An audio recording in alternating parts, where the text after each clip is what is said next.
नमस्कार। Sai college of teachers training ओनामा द्वारा संचालित ऑनलाइन क्लासेज में आप सभी का स्वागत है। आज हम बीएड के छात्रों के लिए विभिन्न प्रकार की शिक्षण नीतियां के बारे में हम चर्चा करेंगे। हमने पिछले क्लास में भी अन्वेषण नीति के बारे में आपको बता चुके हैं, तो आज हम प्रोजेक्ट स्ट्रेटजी की चर्चा करेंगे। प्रयोजना नीति क्या है? छात्रों, प्रयोजना नीति के जन्मदाता W.H. किलपैट्रिक को माना जाता है। ये किलपैट्रिक जॉन डीवी के शिष्य थे। तो प्रयोजना नीति प्रोजेक्ट स्ट्रेटजी के जन्मदाता W.H. किलपैट्रिक को माना जाता है। इस विधि का जन्म इन्होंने ही दिया था। तो किलपैट्रिक के अनुसार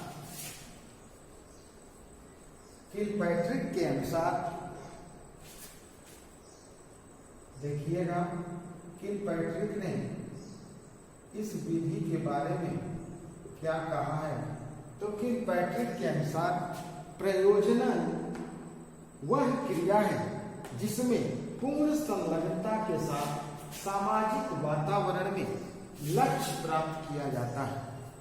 पूर्ण संलग्नता के साथ सामाजिक वातावरण में लक्ष्य प्राप्त किया जाता है, ये किलपैट्रिक ने बताया। और इस विधि में छात्रों के समक्ष एक समस्या प्रस्तुत की जाती है और छात्र उसका हल निकालने में लगे रहते हैं। टीचर छात्र के सामने समस्या प्रॉब्लम प्रस्तुत कर देते हैं, बता देते हैं कि ये प्रश्न है, आपको इसको हल करना है। छात्र उसका हल निकालने में लगे रहते हैं और इस विधि में अपनी रुचि व इच्छा के अनुसार कार्य करते हैं। ये प्रयोजना नीति का अर्थ हुआ, परिभाषा हुआ, इसका मतलब यही है। अब हम देखेंगे प्रयोजना के पद कौन कौन से होते हैं। प्रयोजना के पद ध्यान दीजिएगा। प्रयोजना के पद में हम देखेंगे, पहला है प्रयोजना के पद में पहला है प्रयोजना का चयन।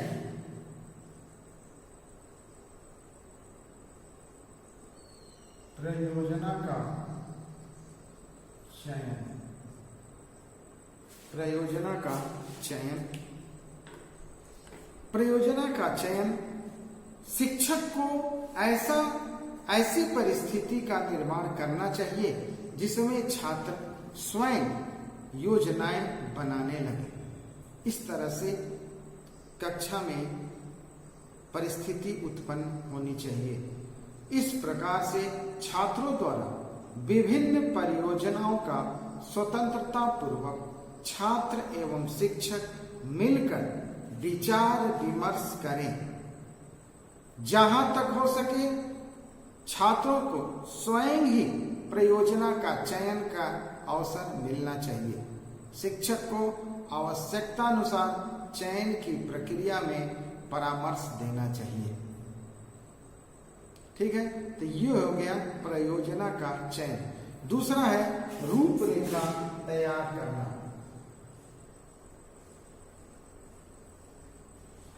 रूपरेखा तैयार करना। प्रयोजना के चयन के पश्चात जब प्रयोजना का चयन कर लिया जाता है तो उसका रूपरेखा बनाया जाता है। तो प्रयोजना के चयन के पश्चात उसे पूर्ण करने के लिए कार्यक्रम बनाना चाहिए।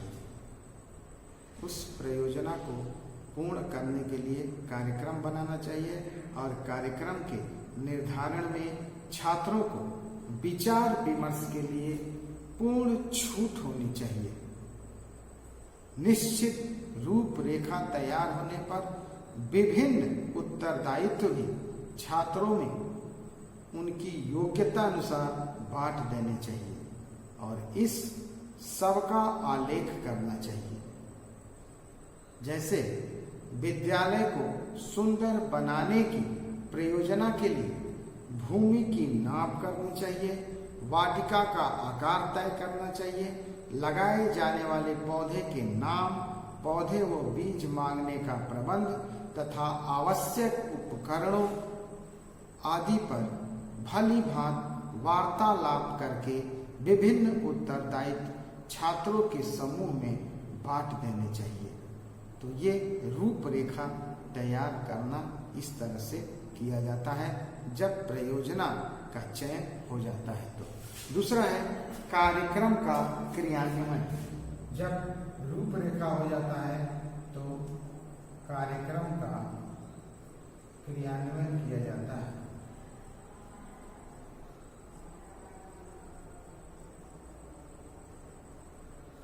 कार्यक्रम का क्रियान्वयन, ठीक है। कार्यक्रम की रूपरेखा बनाने के बाद परियोजना के अंतर्गत कार्य प्रारंभ हो जाता है। जिन छात्रों को उत्तरदायित्व सौंपे गए वे पूरे कार्य पूरे करना शुरू कर देते हैं। जिसको जिसको उत्तरदायित्व दिया जाता है उस कार्य को पूरा करना शुरू कर देते हैं। छात्रों को अपने उत्तरदायित्व पूरे करने के लिए विभिन्न प्रकार का ज्ञान प्राप्त करना चाहिए और इस प्रकार से प्राप्त ज्ञान अधिक स्थायी होता है। शिक्षक छात्रों को प्रोत्साहन देता है, उनके कार्यों का निरीक्षण करता है और योजना में आवश्यकता अनुसार संशोधन भी कर सकता है। तो कार्यक्रम का क्रियान्वयन सही तरीके से होना चाहिए और उसमें छात्रों को अस्थायी ज्ञान होता है, ठीक है। तो कार्यक्रम का क्रियान्वयन हो गया। अब अगला हमारा टॉपिक है मूल्यांकन। कार्यक्रम के क्रियान्वयन हो गया, उसके बाद हम मूल्यांकन करेंगे कि उसमें क्या क्या गलतियां हुई, इसका मूल्यांकन करते हैं, ठीक है। तो मूल्यांकन कैसे करते हैं? योजना, जब हमारी योजना पूरी हो जाती है तो शिक्षक एवं छात्र मिलकर मूल्यांकन करते हैं। परियोजना के उद्देश्यों के आधार पर परियोजना की सफलता तथा असफलता पर विचार किया जाता है। समय समय पर छात्र अपने अपने कार्य पर विचार करते हैं और की गई गलतियों को ठीक करते हैं और उपयोगी ज्ञान की पुनरावृत्ति करते हैं। तो मूल्यांकन में जब हमारा ये परियोजना का चयन कर लिया जाता है, रूपरेखा तैयार किया जाता है, कार्यक्रम का क्रियान्वयन किया जाता है, फिर मूल्यांकन करते हैं। तो मूल्यांकन में जो भी गलतियां होती हैं उसमें सुधार किया जाता है और सुधार करके उपयोगी ज्ञान की पुनरावृत्ति करते हैं, ठीक है। तो ये हो गया परियोजना के पक्ष। अब हम देखेंगे परियोजना के प्रकार।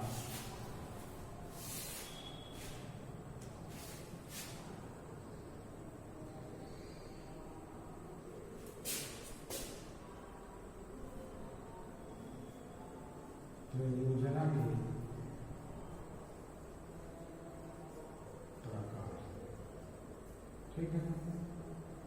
परियोजना के प्रकार, तो प्रकार में हम देखेंगे कि शिक्षण के क्षेत्र में विभिन्न प्रकार की परियोजनाएं बनाकर छात्रों को सक्रिय ज्ञान प्रदान किया जा सकता है। ये परियोजनाएं इस प्रकार की हो सकती हैं। आप देखिए उस कौन कौन सी परियोजना हो सकती है, इसके प्रकार। तो पहला है निर्माण संबंधी परियोजना। ये परियोजना है, पहला है निर्माण संबंधी परियोजना, ठीक है। तो निर्माण संबंधी परियोजना में विद्यालय, विद्यालय में वाटिका का बनवाना, निर्माण करना। संग्रहालय, एक्वेरियम, टेरेरियम, वाइवेरियम, यंत्रों आदि का निर्माण संबंधी परियोजना है। ठीक है, तो निर्माण संबंधी परियोजना में क्या हो गया, आप देख लीजिए, विद्यालय में वाटिका का निर्माण, संग्रहालय का निर्माण, एक्वेरियम, ट्यूटोरियम, ये सब। दूसरा है निरीक्षण संबंधी प्रायोजन। क्या? निरीक्षण संबंधी प्रायोजन।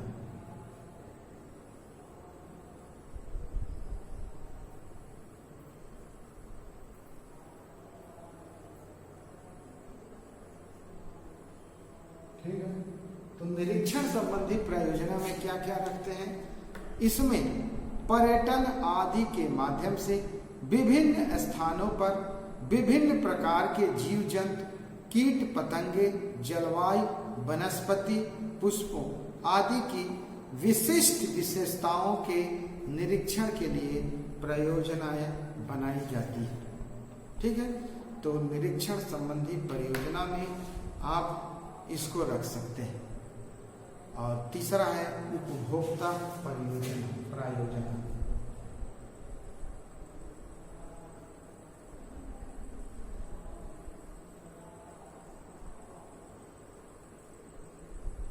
उपभोक्ता प्रायोजन, ठीक है। उपभोक्ता, इसमें कृषि हो गया, बागवानी हो गया, इसको रख सकते हैं। और चौथा है संग्रह संबंधी प्रायोजन। क्या? संग्रह संबंधी।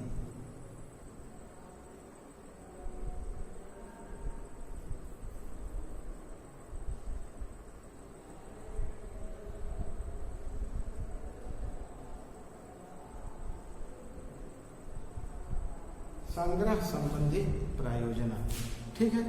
जैसे विभिन्न स्थानों से विभिन्न प्रकार के जीव जंतु, पक्षी, पौधे, चित्र, मॉडल आदि के संग्रह संबंधी परियोजनाएं, ठीक है।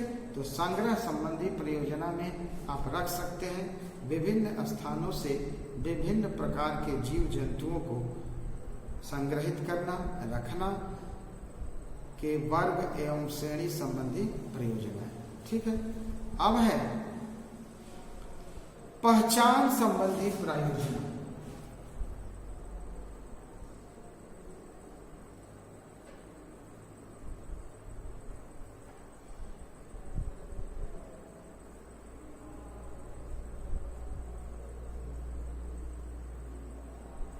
पहचान संबंधी प्रायोजना, ठीक है। जैसे फल, फूल, बीज, जड़, जीव जंतु के वर्ग एवं श्रेणी संबंधी परियोजना। किस वर्ग के, किस श्रेणी के जीव जंतु हैं, फल फूल ये किस वर्ग के हैं, इस तरह से इनकी पहचान की जाती है। तो ये पहचान संबंधी परियोजना हो गया।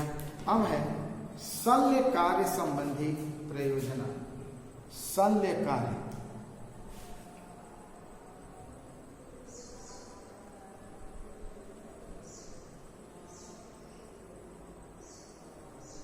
शल्य कार्य संबंधी प्रायोजन, ठीक है। तो शल्य कार्य में क्या होगा? जैसे जीव जंतु, जड़, तना, फूल, फल आदि को काटकर उनके आंतरिक अंगों के अध्ययन संबंधी परियोजनाएं, ठीक है। तो शल्य कार्य संबंधी परियोजना में जो जीव जंतु हैं, जो जड़ है, तना है, फूल है, फल है आदि को काटकर उनके आंतरिक अंगों के अध्ययन संबंधी प्रयोजना है। सातवां है समस्यात्मक प्रयोजना।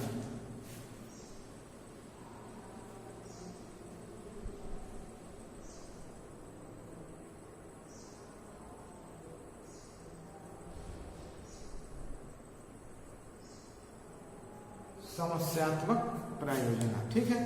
जैसे आहार में सुधार, स्वास्थ्य में सुधार, तो ये समस्यात्मक प्रायोजना हो गया। तो ये रहा छात्रों प्रायोजना के प्रकार। निर्माण संबंधी प्रायोजना, निरीक्षण संबंधी प्रायोजना, उपभोक्ता प्रायोजना, संग्रह संबंधी प्रायोजना, पहचान संबंधी प्रायोजना, शल्य कार्य संबंधी प्रायोजना, समस्यात्मक प्रायोजना। ठीक है, तो ये प्रायोजना के प्रकार अभी हमने देखा। अब हम देखेंगे प्रयोजना नीति की विशेषताएं क्या है। हम विशेषताओं पर थोड़ा सा चर्चा करेंगे। तो इसकी विशेषताएं यहाँ देखेंगे, विशेषताएं। ठीक है, विशेषताएं में हम देखेंगे कि पहली विशेषता है छात्र स्वयं चिंतन करके पढ़ते हैं और कार्य करते हैं।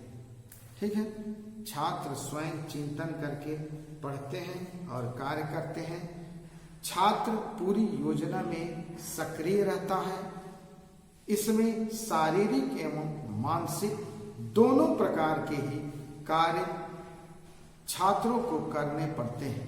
फलस्वरूप श्रम के प्रति निष्ठा उनमें जागृत होती है। छात्र अपने उत्तरदायित्वों को समझता है एवं पूरा करता है।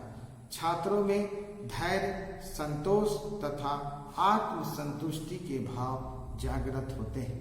यह मनोवैज्ञानिक विधि है। यह स्वयं करके सीखने पर आधारित है। विभिन्न विषयों में सहयोग स्थापित होता है और प्राप्त ज्ञान इसके द्वारा, प्रयोजना नीति के द्वारा जो बच्चे ज्ञान प्राप्त करते हैं वो स्थायी होता है और इसमें विभिन्न विषयों में सहयोग स्थापित होता है। दूसरी बात, प्रयोजना नीति में स्वयं करके सीखने पर यह नीति आधारित है। स्वयं करके सीखना। ठीक है, तो ये विशेषताएं हो गई और हम इसकी डीमेरिट देखेंगे कि दोष क्या है। ठीक है, तो प्रायोजना नीति के दोष में हम देख सकते हैं कि यह नीति जो है कक्षा शिक्षण में अधिक समय लेती है।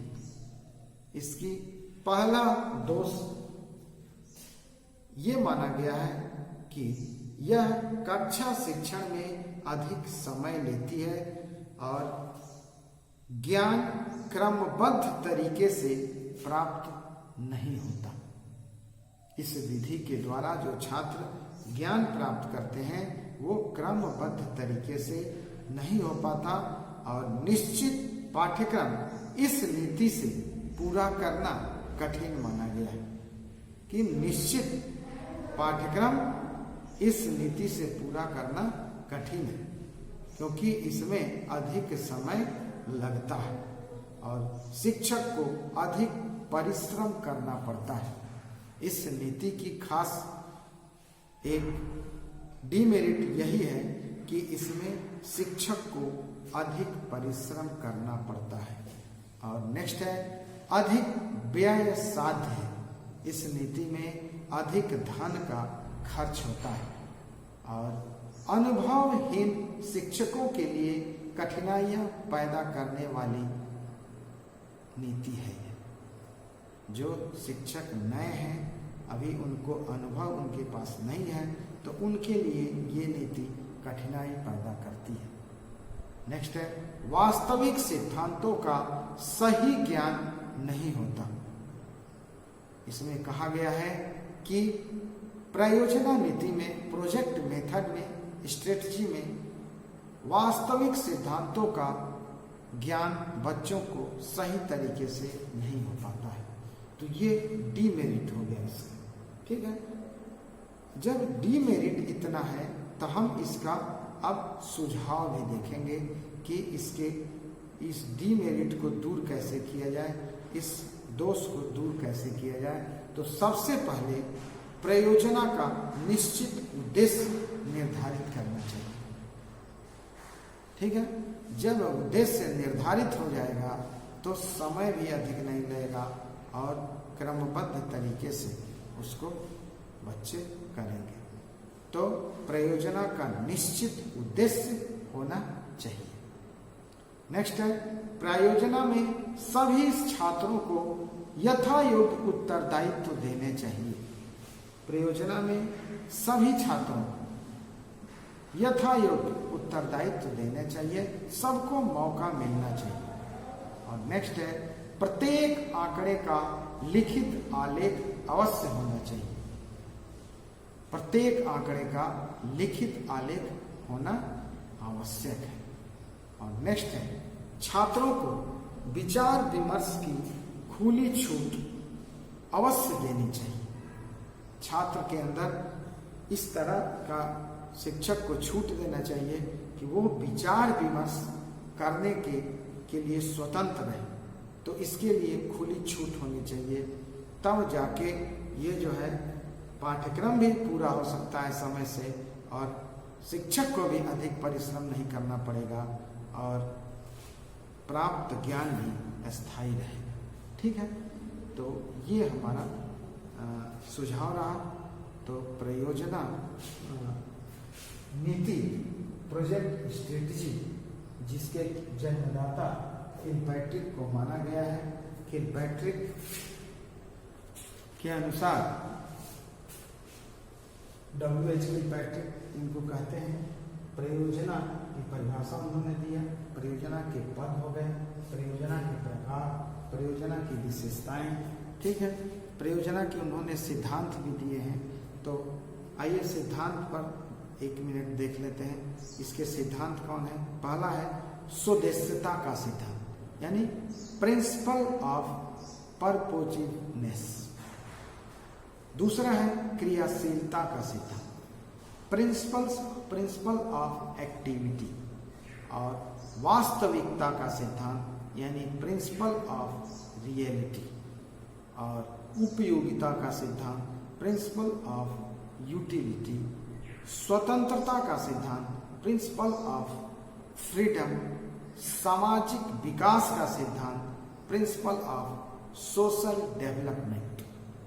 तो प्रत्येक परियोजना के नियोजन एवं नियमन करने के लिए इन सिद्धांतों पर विशेष रूप से बल दिया जाता है।